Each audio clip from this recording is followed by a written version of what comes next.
Minyak kita mulai jarang ditemukan, termasuk di Pasar Todopoli, Kota Makassar. Kurangnya pasokan dari distributor menjadi alasannya. Seorang pedagang mengaku hanya menerima satu kardus berisi 12 kemasan 1 liter minyak kita untuk stok selama 1 atau 2 pekan. Untuk 1 liter minyak kita dijual di kisaran Rp15.000 dan umumnya habis hanya dalam 1 atau 2 hari saja. Oke, Ibu kalau boleh tahu Bu, stok minyak kita sekarang satu hari ada kita jual berapa Ibu? Sekarang 1 karton 1 hari. 1 karton 1 hari Budi lakunya.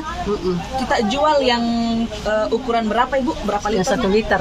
Saya belum pernah masuk sama saya yang 2 liter. Belum pernah sama saya masuk. Saya punya anu toh, bawa tidak pernah. Cuma itu sudah dikasih.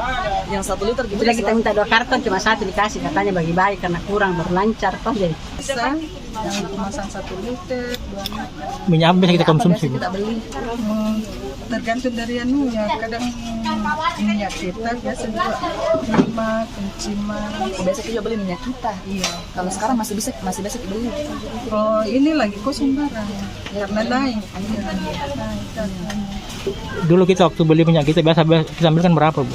Yang dulunya sebelum naik ini kalau yang 1 liter 14. Kalau sekarang Ibu yang Lagi kosong makanya kita tidak anu lagi.